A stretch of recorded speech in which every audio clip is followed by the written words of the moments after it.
హల్లెలూయా, హల్లెలూయా, హల్లెలూయా. 3 సార్లు చెప్తే కానీ 2 చేతులు ఎత్తి చెప్పాలని మీకు అర్థమైంది. ఆమేన్. మంచిది. ఎప్పుడు దేవునికి స్తోత్రాలు చెప్పినా కానీ 2 చేతులు ఎత్తి చెప్పడం మంచిది. నేను ఇంతకుముందు చాలా క్రితం చెప్పినప్పుడు చెప్పా, 2 చేతులు ఎత్తడం ద్వారా ఒకటి ఏమైందంటే, నేను పాపాత్ముని ప్రభువా, నీకు నేను సరెండర్ అయిపోతున్నాను అని దేవునికి చెప్పడం. రెండోది, నిన్ను స్తుతిస్తున్నాను ప్రభు అని చెప్పడం. హల్లెలూయా. ఇంత చెప్పినా కానీ కొంతమంది సగమే ఎత్తారు. మీ అందరికీ నా వందనాలు. ఏది సగం ఎత్తిన వాళ్ళకి, మొత్తం ఎత్తిన వాళ్ళకి నిండు వందనాలు. దేవునికి స్తోత్రం కలుగును గాక. హల్లెలూయా. మంచిది. ఏమాత్రం ఆలస్యం చేయకుండా కొద్ది నిమిషాలు దేవుని యొక్క వాక్యాన్ని చదువుకున్నాండి. ఎఫెసీయులకు రాసిన పత్రిక 5వ అధ్యాయము 2వ వాక్యాన్ని చదవండి ఒకరు. క్రీస్తు మిమ్మల్ని ప్రేమించి పరిమళ వాసనగా ఉండుటకు మన కొరకు తన్ను తాను దేవునికి అర్పణగాను బలిగాను అప్పగించుకొనెను. దేవునికి స్తోత్రం కలుగును గాక. హల్లెలూయా. ఇక్కడ ప్రభు యేసుక్రీస్తు వారి గురించి రాయబడిన మాట ఏమిటంటే, దేవునికి అంట మన కొరకు ఆయన తన్ను తానుగా బలిగాను అర్పణగాను అప్పగించుకున్నాడు. హల్లెలూయా. అంటే నేనేమంటున్నానంటే, అది క్రీస్తు చేసిన యాగము. ఎవరి కొరకు చేసిన యాగం? అది మన కొరకు చేసిన యాగము. ఈ లోకంలో మనం కొన్ని యాగములు చూస్తూ ఉంటాం. ఏంటో తెలుసా? ఆ యాగములు కోళ్ళు కోసే యాగము, ఏమండి, మేకలను కోసే యాగము, అర్థమవుతుందా?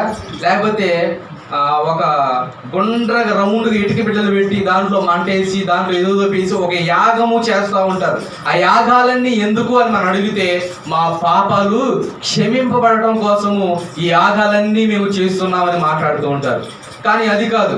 ఏ గ్రంథము ఘోషిస్తున్నా కానీ, ఏది చెబుతున్నా కానీ ఒక యాగము గురించి చెబుతూ ఉంది. ఏంటంటే, మనుషుని యొక్క పాపము తొలగించబడాలంటే, మనుషుని యొక్క పాపము వాడి నుంచి విడింపబడాలంటే దేవాది దేవుడే బలి అర్పణగా ఒక యాగం అనేది చేయాలి. దేవునికి స్తోత్రం కలుగును గాక.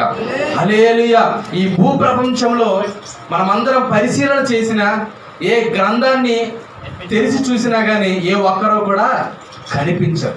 దేవాతు దేవుడే స్వయంగా వచ్చి మనుషుల కొరకు బలి అర్పణగా యాగం చేసినట్లుగా కనిపించదు. కానీ పరిశుద్ధ గ్రంథమైన బైబిల్లో మాత్రమే ఆ పరమందున్న దేవాతు దేవుడు ప్రతి మానవుని కొరకు యాగము చేయుటకు వచ్చినట్లుగా మనకి కనిపిస్తూ ఉంది.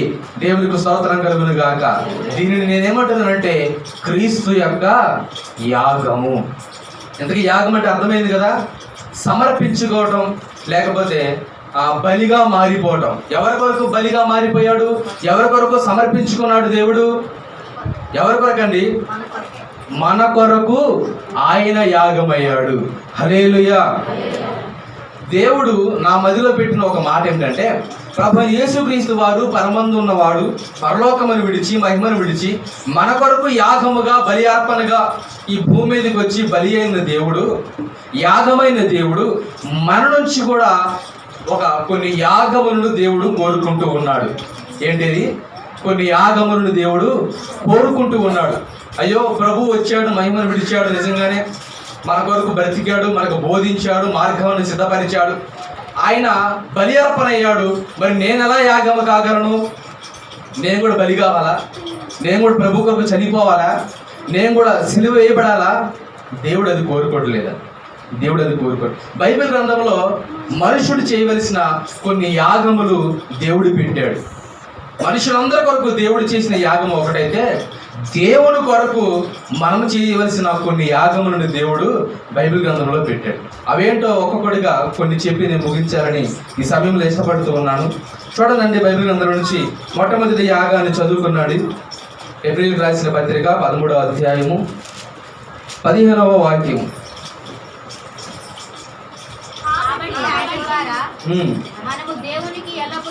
మనము దేవునికి ఎల్లప్పుడూ స్తుతి యాగము చేయుదుము అనగా చదవాలి.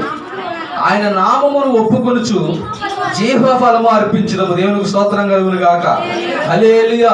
క్రీస్తు మన కొరకు చేసిన యాగము ఏ రీతిగా ఉన్నదో ఈ భూలోకములో ఆయన బిడ్డగా ఆయన సన్నిధిలో బ్రతుకుతున్న మనము చేయవలసిన మొట్టమొదటి యాగం ఏమిటో తెలుసా? స్తుతి యాగము. ఏంటిది? స్తుతి యాగము. మీరు గట్టిగా చెప్తేనే నేను ముగిస్తాను. ఏ యాగము? ఏ యాగము? స్తుతి యాగము. హల్లెలూయా. స్తుతి యాగం అనగా ఏమిటి? కింద అక్కడ రాయబడి ఉంది, అనగా ఆయన నామమును ఒప్పుకొనుచు జీవ ఫలమును అర్పించు. జీవ ఫలం అనగా ఏంటంటే పెదాల నుంచి మనం దేవుణ్ణి ఒప్పుకొనుచు స్తుతులు తెలుస్తాం చూసావా, దాన్ని జీవ ఫలము అంటారు. నిత్యము ప్రతి విషయంలో కూడా దేవునికి కృతజ్ఞతా స్తుతులు చెల్లించడము జీవ ఫలము. అదే మనుషుడు చేసే స్తుతి యాగము. హల్లెలూయా. అర్థమైన నా మాటలు? మనం చేయవలసిన మొట్టమొదటి యాగం ఏంటో తెలుసా? స్తుతి యాగము. చూడండి, బైబిల్ గ్రంథం నుంచి కీర్తనలు రాసిన గ్రంథము 50వ అధ్యాయం 14వ వచనంలో ఆ మాట రాయబడుతూ ఉంటుంది. దీనికి అనుసంధానమైన ఒక మాట చదువుకునండి. అదిగోండి, దేవునికి స్తుతి యాగము చేయుము. దేవునికి స్తోత్రం కలుగును గాక. మహోన్నతునికి నీ మ్రొక్కుబళ్ళు చెల్లించుము. స్తుతి యాగం అంటే ఏమిటి? ఆయన నామమును ఒప్పుకొనుచు జీవ ఫలములు అర్పించాలి. 50వ అధ్యాయం 14వ వచనం ప్రకారంగా నీవు మ్రొక్కుకొనిన మ్రొక్కుబళ్ళు చెల్లించడమే స్తుతి యాగము. దేవునికి స్తోత్రం కలుగును గాక. హల్లెలూయా. ఏమండి? కృతజ్ఞత అర్పణ కలిగి ఉంటేనే స్తుతి యాగము. దేవుడు ఈరోజు ఇచ్చాడు కదని ఒక ఆదివారం మందిరానికి పోయాం, వచ్చాము, ప్రార్థన చేసుకున్నాం, వెళ్ళిపోయాం. మళ్ళీ కలిగినప్పుడు వచ్చి మళ్ళీ ప్రార్థన చేసుకోవడం పోవటం, ఇది కాదు దేవునికి కావలసిన యాగము. స్తుతి యాగము నిత్యము. నువ్వు ఉదయం లేచిన దగ్గర నుంచి పడుకోబోయే ముందు వరకు కూడా దేవునికి ఏం చెల్లించాలి? ఏ యాగము చేయాలి? నువ్వు స్తుతి యాగము చేయాలి. నీవు, నేను, నీ బ్రతుకులో, నా బ్రతుకులో, మనందరి కుటుంబంలో ఉండవలసిన మొట్టమొదటి యాగము ఏంటంటే స్తుతి యాగము. దేవునికి స్తోత్రం కలుగును గాక. ఈ స్తుతి యాగము ఏం చేస్తుందంటే మన పరిస్థితుల్ని తారుమారు చేస్తుంది. ఏం చేస్తుందంట? మన పరిస్థితుల్ని తారుమారు చేస్తూ ఉంది ఈ స్తుతి యాగము. కీర్తన గ్రంథంలో మనం చూస్తే గనక దావీదు 7 మార్లు స్తుతించేవాడు. 7 మార్లు స్తుతించేవాడు. రోజుకి 7 మార్లు స్తుతించేవాడు. అంటే దాన్ని బట్టి అర్థమవుతుంది, ఒక గొర్రెల కాపరి ఒక రాజుగా నియమింపబడడానికి అనేకమైన కారణాలు ఉండొచ్చు, కానీ దాంట్లో ఒక బలమైన కారణం ఏంటో తెలుసా? నిత్యము రోజుకి 7 మార్లు స్తుతించడమే. హల్లెలూయా. ఆయన గొర్రెల కాపరిగా ఉన్నప్పుడు స్తుతించాడు, సౌలు తరుముతూ ఉన్నప్పుడు గృహంలో ఎక్కడున్నా స్తుతించాడు, రాజుగా అయినప్పుడు కూడా ఆయన స్తుతించాడు. ఆయన పరిస్థితి మార్చింది ఈ స్తుతి. ఏమండి? ఆయన స్తుతి ఏం చేసింది? ఆయన పరిస్థితిని మార్చేసింది ఆయన స్తుతి యాగము. కాబట్టి ఈ రోజున నీ పరిస్థితి, నా పరిస్థితి కనుక మారాలని మనం కోరుకుంటే మనం చేయవలసిన యాగము, మన కొరకు దేవుడు చేసిన యాగము ఒక ఎత్తైతే, దేవుని కొరకు మనం చేయవలసిన యాగము, మొట్టమొదటి యాగము స్తుతి యాగం. ఈ స్తుతి యాగము నిత్యము చెల్లించండి. రోజుకి ఎన్నిసార్లు కుదిరితే అన్నిసార్లు చెల్లించండి. దేవునికి స్తోత్రం కలుగును గాక. హల్లెలూయా.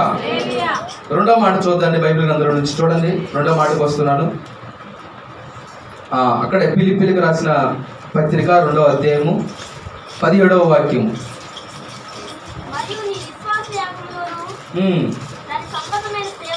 దాని సంబంధమైన సేవలను ప్రాణార్పణముగా పోయబడిన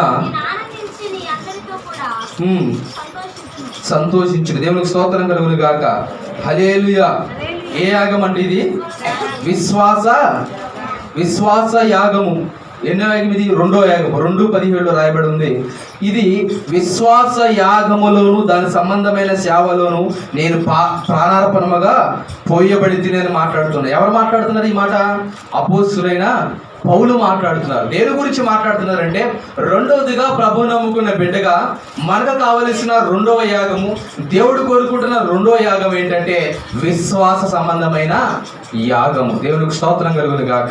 హల్లెలూయా. ఈ విశ్వాస సంబంధమైన యాగమును దేవుడు ఎందుకు కోరుకుంటున్నాడని మనం దేవుడిని అడిగితే కనుక ఎబ్రీ రాసిన పత్రికలో మనకు బాగా పరిచయమైన మాట ఏమిటంటే, విశ్వాసము లేకుండా దేవునికి ఇష్టడేమిట అసాధ్యము. కాబట్టి నువ్వు విశ్వాస యాగమును చేయాలి. నువ్వు ఎప్పుడైతే విశ్వాస యాగమును నీ యొక్క విశ్వాస యాత్రలో కొనసాగిస్తావో అప్పుడు నాకు ఇష్టమైన బిడ్డగా నీవు బ్రతకగలుగుతావు.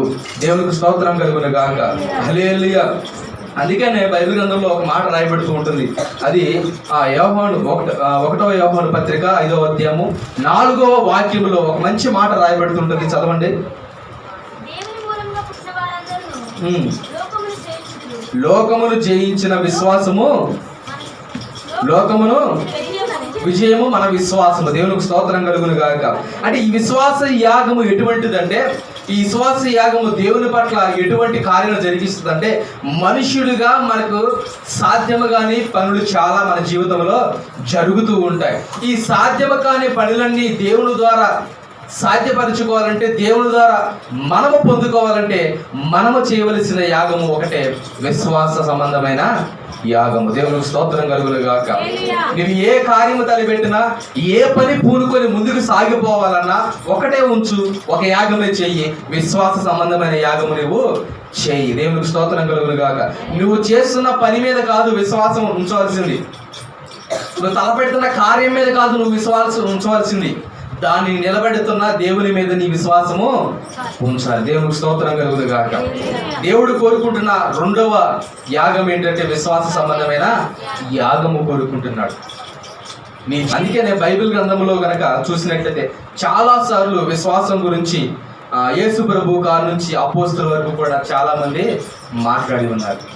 యేసు ప్రభు వారు కూడా ఒక సందర్భంలో ఎంత విశ్వాసం ఉండాలని చెప్పారు? ఆవగింజంత విశ్వాసం అంట. ఆవగింజ మనకు అందరికీ తెలుసుగా, గోధుమ ఇంకా అంతకంటే చిన్నదే, అంతకంటే దాంట్లో సగం ఉంటుందేమో. అంత విశ్వాసం ఉన్నా చాలంట, కొండ కూడా సముద్రంలో పడిపోయింది అని దేవుడు మాట్లాడుతూ ఉన్నాడు. దేవునికి స్తోత్రం కలుగును గాక. అంటే అంత విశ్వాసం ఉంటేనే మన జీవితంలో ఆ కొండ వెళ్ళి సముద్రంలో పడిపోతే అదే విశ్వాసం మన జీవితంలో ఉండి మన తలపెడుతున్న కార్యం జరగాలంటే ఎందుకు జరగదు? జరిగింది. దేవునికి స్తోత్రం కలుగును గాక. అయితే ఆ విశ్వాస యాగము దినదినము నీవు చేయవలసి ఉన్నది. దేవునికి స్తోత్రం కలుగును గాక. గమనించండి, బైబిల్ గ్రంథంలో ఒక క్రైస్తవుడికి స్తుతి యాగము చాలా అవసరము, రెండవదిగా విశ్వాస యాగము మరీ అవసరం. దేవునికి స్తోత్రం కలుగును గాక. మూడవ యాగము ఎబ్రీకి రాసిన పత్రిక 13వ అధ్యాయము 16వ వచనం చూడండి ఒకసారి. 16వ వచనం. ఉపకారమును ధర్మమును చేయ మర్చిపోకుడి, అట్టి యాగములు దేవునికి ఇష్టమైనవి. దేవునికి స్తోత్రం కలుగును గాక. హల్లెలూయా. అట్టి యాగములు, ఎట్టి యాగములు? ఉపకార యాగము. నేను దీనికి పేరు పెట్టిన పేరు ఏ యాగము? ఉపకార యాగము. యాగం అంటే ఒక రోజుతో పోయేది కాదండి, ఒక రోజుతో పోయేది కాదు. దేవుడు ఏం చేశాడు? తన ప్రాణాన్ని మొత్తం, తన శరీరాన్ని మొత్తం మన కొరకు యాగము చేశాడు. ఏమైనా ఉంది? ఉపకారమును ధర్మమును చేయ మర్చిపోకుడి. దేవుడు మరలా గుర్తు చేస్తున్నాడు. ఒకవేళ నువ్వు మర్చిపోతున్నావేమో, మర్చిపోమాకు. ఉపకారం చేసే విషయంలో నువ్వు మర్చిపోమాకు. ఉపకార యాగము మన జీవితంలో ఉండాలి. దావీదు గురించి కనుక మనం ఒకసారి పరిశీలన చేస్తే, నేను నిన్న సాయంత్రం చదువుతున్నాను, ఆ సమూయేలు గ్రంథంలో రాయబడి ఉంది.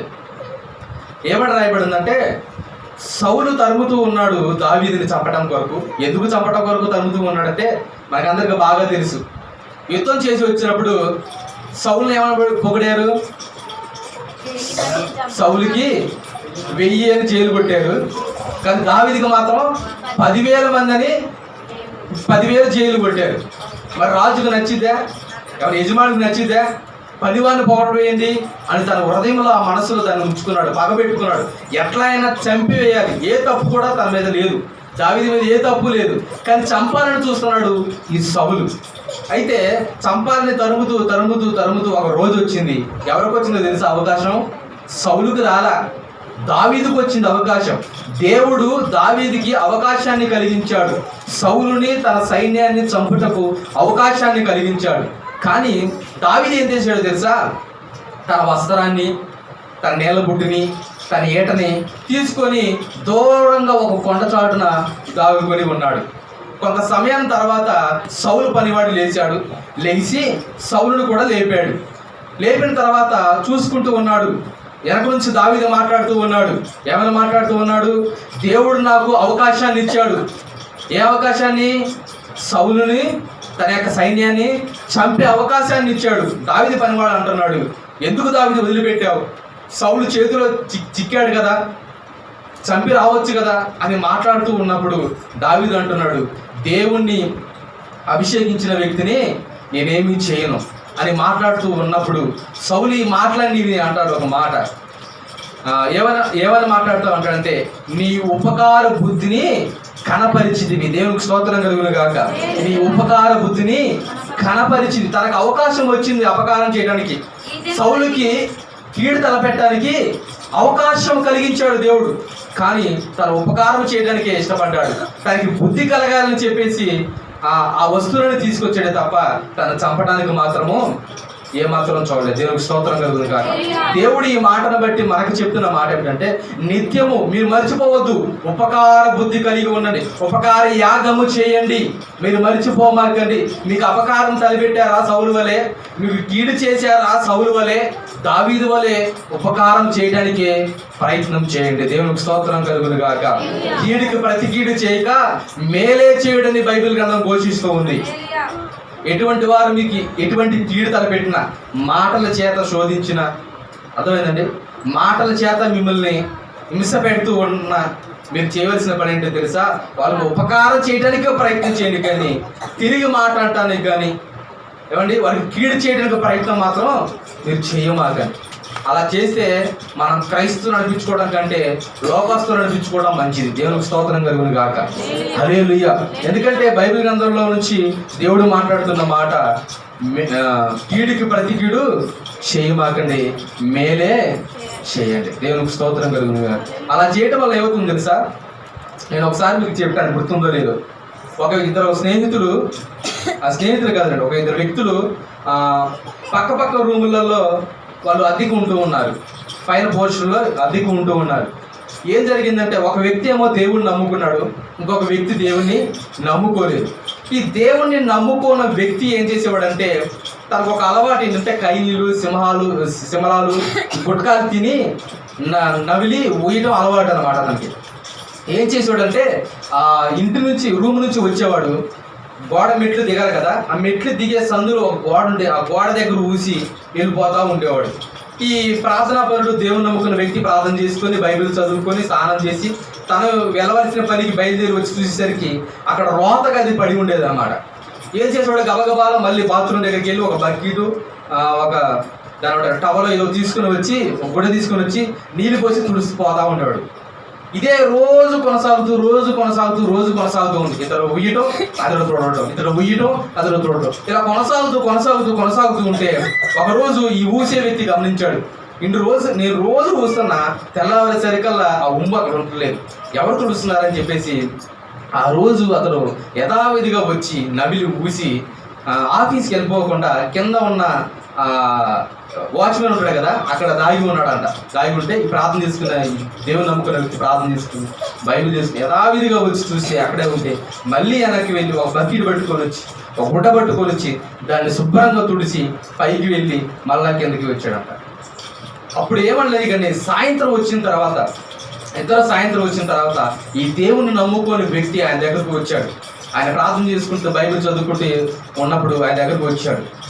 నీకెందుకు బాబు ఇదంతా, ఈ పనంతా నీకెందుకు, ఇది నీ ఇల్లు కాదు, మనం అద్దెకుంటున్నాం కదా, ఇదంతా నీకెందుకు అని అడిగినప్పుడు, నేను దేవుడిని నమ్ముకున్న వ్యక్తినన్నా, దేవుడు మనకి ఇది ఒకరి ద్వారా అనుగ్రహించారు, దీన్ని మనం శుభ్రం చేసుకోవాలి, మనదిగా మనం కాపాడుకోవాలి అని అలా మంచి మాటలు మాట్లాడుతున్నప్పుడు ఆ మాటల్లో దేవుని యొక్క ప్రేమ తనకు కనపడి అప్పటికప్పుడే ఒక మాట అన్నాడు.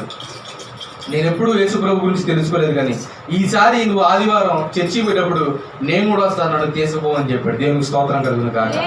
హల్లెలూయా. ఏమంటే రోజు వస్తున్నావు ఎలా, నువ్వు రోజు ఊస్తున్నావు, రేపు అద్దాలు చూడాల్సి వస్తుంది, ఎందుకురా నువ్వు చేసేది, వాడి మీద గొడవ పెట్టుకుంటే అబ్బో ప్రార్థన పోతుండే కానీ కొద్దిగా కూడా సహనం లేదు ఈ అబ్బాయికి అనుకునేడా కదా. అనుకునేవాడు. ఎవడి అతను చెప్పలేదు, రమ్మని లేదు, పిలవలేదు, అతనందరికి అతనే వచ్చి ఈయన చేసిన పనిని బట్టి దేవుని సన్నిధికి నేను వస్తానని చెప్పి ఒప్పుకున్నాడు. దేవునికి స్తోత్రం కలుగును గాక. హల్లెలూయా. ఏ యాగం? ఈ యాగము ఉపకార యాగము. మొట్టమొదటి ఏ యాగం చేయాలి? స్తుతి యాగం. రెండోది విశ్వాస యాగం. మూడోది ఉపకార యాగం. దేవునికి స్తోత్రం కలుగును గాక. 4వ మాటకు వస్తున్నాను చూడండి, బైబిల్ గ్రంథం నుంచి 4వ మాట. ఫిలిప్పీలకు రాసిన పత్రిక 4వ అధ్యాయము 18వ వాక్యాన్ని ఒకసారి చూడండి. నాకు సమస్తమును సమృద్ధిగా కలిగి ఉన్నది, మీరు పంపిన వస్తువులు ఏమీయూ తక్కువ లేక ఉన్నాను, అవి మనోహరమైనవి, సువాసనయు, దేవునికి ప్రీతికరమును ఇష్టమునైన యాగమునై ఉన్నవి. దేవునికి స్తోత్రం కలుగును గాక. ఇది ఏ యాగము? ప్రీతికరమైన యాగము. ఎవరికి ప్రీతికరమైనది? దేవునికి ప్రీతికరమైన యాగము. వారు చేసిన పని ఏమిటంట? నాకు సమస్తమును సమృద్ధిగా కలిగి ఉన్నది, మీరు పంపిన వస్తువులు. ఒక సేవకునికి పంపిన వస్తువుల గురించి మాట్లాడుతూ ఉన్నాడు. ఆ వస్తువులు ఎలా ఉన్నాయంటే ఏమీ తక్కువ లేకున్నాయంట, అవి మనోహరమైన సువాసనయు, దేవునికి స్తోత్రం కలుగునుగా. ఇదే యాగము తెలుసా?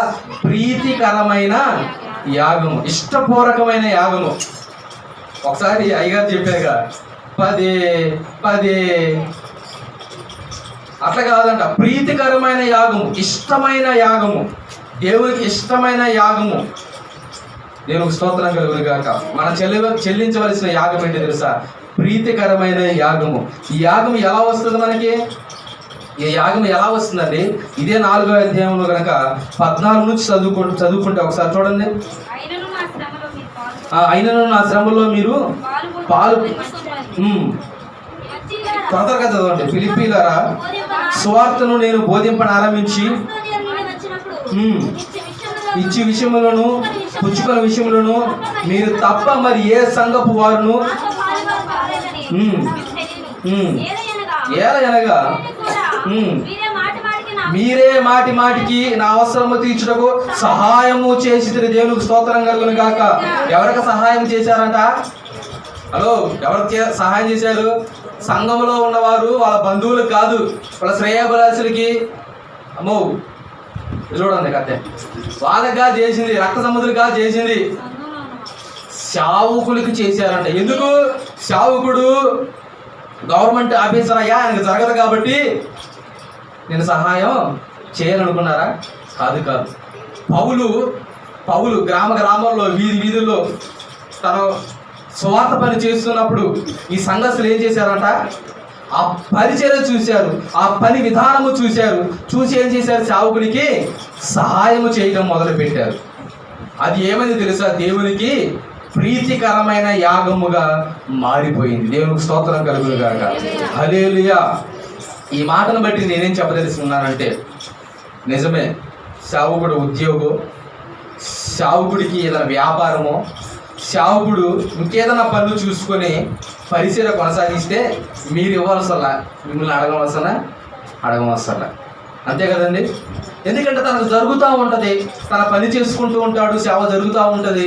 ఏదైనా వస్తువు పోయినా, ఇంకేదైనా సువార్త సభలు పెట్టాలన్నా, ఎగ్జాంపుల్కి ఎందాలు అన్న చెప్తుంటే అన్న మేలో జరగబోతున్న స్వార్థ కొడుకులు పెట్టాలన్నా, ఇంకా సేవకుల యొక్క కుటుంబంలో జరుగుతున్న కార్యక్రమాలకు ఉపయోగపడాలన్నా ఎవరి సహాయం అవసరం అంట? హలో, ఎవరి సహాయం అవసరం? సంఘంలో ఉన్న సభ్యుల సహాయం అవసరం. అంతే కదండి. పోషించవలసింది ఎవరు? కొంతమంది దేవుడు పోషిస్తాడండి అంటారు. నిజమే, దేవుడు ఎవరి ద్వారా పోషిస్తాడు? అంతే కదండి. అంటే మీకు తెలుసు కానీ చెప్పడం కాదు, చెయ్యట్లేదు. తెలుసు కానీ చేయట్లేదు. అప్పుడు చూడండి, పౌలు మాట్లాడుతున్నారు. ఎక్కువ ఏమీ తక్కువ కాలేదంట. వారిచ్చిన వస్తువులు, వారిచ్చిన అర్పణలు, వారిచ్చిన కానుకలు, వారిచ్చిన దశభాగాలు అన్నీ కూడా మనోహరమైనవి, అవి ప్రీతికరమైన యాగముగా దేవునికి కనిపించాయంట. దేవునికి స్తోత్రం కలుగును గాక. హల్లెలూయా. ఒక మాట చెప్తాను. మొన్న జరిగిన సంఘటన, మొన్నంటే ఒక నెల క్రితం అనుకుంటా, డాక్టర్ నాగేశ్వరరావు గారు ఇక్కడ కూర్చొని ఒక మాట చెప్పారు. ఏంటంటే, అన్న మీరు సువార్త సభలు అంటున్నారు, అమ్మాయి పెళ్లి పెట్టుకున్నారు, మరి ఇవన్నీ ఎట్లా అన్నా అంటే, అదే ఆలోచిస్తున్నాను అన్న, ప్రార్థన చేస్తున్నాను అన్న అని అంటే, నాగేశ్వర గారు ఒక ఆలోచన చెప్పారు. ఏం ఆలోచన చెప్పారంటే, ఇది నా దృష్టికి వచ్చింది కాబట్టి చెప్తున్నా. ఏం ఆలోచన చెప్పారంటే, మలయాళం ఉన్నాడు, రమేష్ అని ఉన్నాడు, ఇంకా అశోక్, లాజర్ గారు, ఇలా కొంతమంది ఉన్నారు పనికి పోయే వాళ్ళు, వాళ్ళ సామర్థ్యం కొద్దిగా ఉన్నవాళ్ళు. వాళ్ళు కొంత ఇస్తున్నారు, సంఘం అంతా కలిసి కొంత ఇస్తారన్నా, నేను కూడా కొంత ఇస్తాను. ఇలా అయితే మీరు సభలో పెట్టవచ్చు, పెళ్ళి కూడా ఎలాగోలాగా చేయొచ్చు అని మాట్లాడారు. నేను అనుకున్నాను, అరే సంఘంలో ఇన్నిసార్లు వాక్యం ఉంటున్నా, నాకే ఈ ఆలోచన రాలేదు, అన్నకు బలే వచ్చింది అనుకున్నాను. దేవునికి స్తోత్రం కలుగును గాక. అంటే ఇన్నిసార్లు వాక్యం వింటున్నాం మనం, ఇన్నిసార్లు సేవకుడి యొక్క పరిస్థితులు చూస్తున్నాం మనం. ఏమండి, సేవకునికి ప్రీతికరమైనవి, మనోహరమైనవి అర్పణలో వస్తువులు వీళ్ళు ఇచ్చినట్టుగా మనం ఇవ్వలేకపోతున్నాం. పౌలు యొక్క ప్రయాసం వాళ్ళు గుర్తుపెట్టారండి. అనేకమైన గ్రామాలకు వెళ్ళి సువార్తను ప్రకటిస్తున్న వ్యక్తితనం, మమ్మల్ని బలపరుస్తున్న వ్యక్తితనం, మేము శ్రమల్లో, బాధల్లో, ఇబ్బందుల్లో ఉంటున్నప్పుడు వాక్యము బోధించి మమ్మల్ని ఆదరిస్తున్న వ్యక్తితనం. ఇతనికి ఏమైనా ఉద్యోగం ఉన్నదా అని చూశారు, ఏమీ లేదు అనుకున్నారు. పోనీ ఎటు నుంచో సహాయం వస్తుందని చూశారా, పరిశీలించారు, ఎటు నుంచో రావట్లేదని గ్రహించారు. వాళ్ళంతా వాళ్ళే ఇష్టపూర్వకంగా ప్రీతికరమైన యాగముగా వాళ్ళు కొన్ని వస్తువుల్ని వారు సమర్పించారు సేవకుడికి. దేవునికి స్తోత్రం కలుగును గాక. హల్లెలూయా.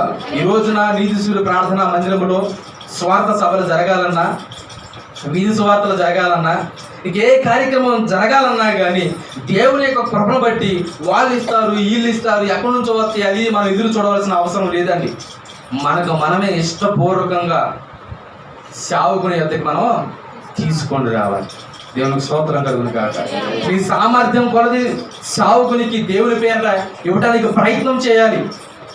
అది దేవునికి ప్రీతికరమైన యాగము. దేవునికి స్తోత్రం కలుగును గాక. కాబట్టి రోమీయులకు రాసిన పత్రిక 12వ అధ్యాయము మనకందరికి బాగా పరిచయమైన మాట. చదవండి, పూర్తి చదవండి అమ్మా. కాబట్టి సహోదరులారా, పరిశుద్ధమును దేవునికి అనుకూలమైన సజీవ యాగముగా మీ శరీరమును ఆయనకు సమర్పించుకున్నాడు. దేవునికి స్తోత్రం కలుగును గాక. ఏ యాగం ఇది? సజీవ యాగము. ఈ సజీవ యాగములో దాగి ఉన్న ప్రాముఖ్యమైన ఉద్దేశం ఏంటో తెలుసా? మీ శరీరాన్ని దేవునికి సమర్పించడం అంటే, ప్రభువా నా శరీరాన్ని తీసుకో అని చెప్పడం కాదు. నీ శరీరముతో, నీ అవయవములతో దేవుని పని చేయడం. దేవునికి స్తోత్రం కలుగును గాక. అర్థమవుతుందా? నీ శరీరంలో దాగి ఉన్న నీ చేతులు, నీ కాళ్ళు, నీ నోరు, అర్థమవుతుందా? దేవునికి పని చేయడం. నోరుతో ఏం చేస్తావు? ప్రార్థన చేస్తాం, పాటలు పాడతాం, ప్రేమగా మాట్లాడతాం. చేతులతో ఏం చేస్తాం? దేవుని పని చేస్తాం. కాళ్ళతో ఏం చేస్తాం? ఇరుగు పొరుగు వారిని అంటావా? కాదు. కాళ్ళతో ఏం చేస్తామంటే, సేవకుడు ఏ పని గురించి మాట్లాడారో, ఏ ప్రార్థన గురించి మాట్లాడారో వాటి దగ్గరికి పరిగెట్టాలి. దేవునికి స్తోత్రం కలుగును గాక. హల్లెలూయా. ఇందాక చెప్పారు కదా నాకు పని ఉందని, అది ఉందని. కాదు, దేవుని పని ఉందని చెప్పినప్పుడు ఎటువంటి పని అయినా పక్కన పెట్టి రావడానికి ఒక ప్రయత్నం చేయాలి మనం. దేవునికి స్తోత్రం కలుగును గాక. దీనినే సజీవ యాగము అంటారు. హల్లెలూయా. మాటతో చెప్పడం కాదండి, శరీరం మొత్తం కూడా సజీవ యాగంగా దేవునికి సమర్పించాలని మాటతో చెప్పడం కాదు, నేను చెప్పడం కాదు, మీరు వినటం కాదు, మనమందరం కలిసి చేయటమే సజీవ యాగము. దేవునికి స్తోత్రం కలుగును గాక. మనకు సామర్థ్యం ఉన్నంత కలుపు, బలం ఉన్నంత కొలది కూడా నాకు గుర్తొస్తున్నారు. ఎవరు అంటే కాలేబు 40 సంవత్సరాలు ఎలా ఉన్నాడో 80 సంవత్సరాలు వచ్చా కూడా అలాగే ఉన్నాడు. అటువంటి యుద్ధమే కూడా అతను చేయటానికి సిద్ధముగా ఉన్నాడంట. ఇంట్లో అయినా సరే, వీధి సువార్తలోనైనా, సువార్త సభలైనా కానీ, మరి ఎక్కడికైనా కానీ, అక్కడ దాకా ఇందుకు సాయంత్రం సాయిపురం అంట. మరి ఎంతమంది యాగం చేస్తారు? శరీర యాగం. దేవునికి స్తోత్రం కలుగును గాక. హల్లెలూయా. ఇవన్నీ చేయటమే సజీవ యాగం. హల్లెలూయా.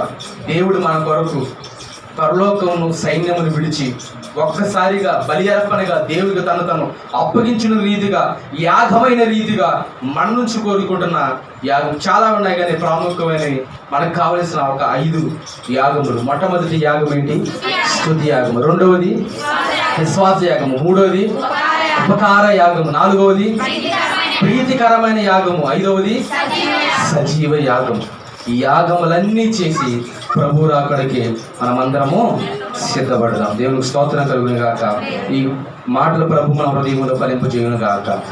అందరూ తరడు ఉంచండి, మోకరించండి, ప్రార్థన చేసుకోండి.